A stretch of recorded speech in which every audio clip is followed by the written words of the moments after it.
వేములవాడ సంస్కృత పాఠశాల విద్యార్థులకు నాణ్యమైన ఆహారంతో పాటు కనీస వసతులు కల్పించాలని ఆదేశించారు రాష్ట్ర ప్రభుత్వ విప్ ఆది శ్రీనివాస్.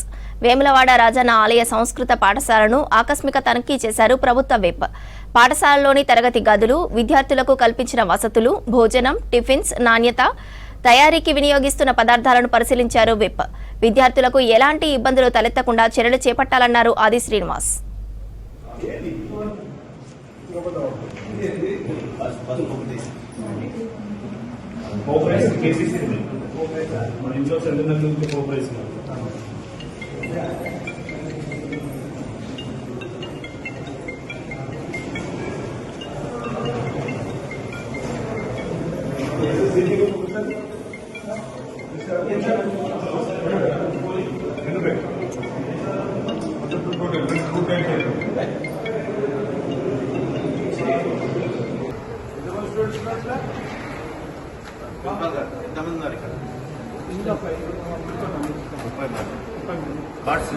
మొత్తం స్టూడెంట్స్ మొత్తం 105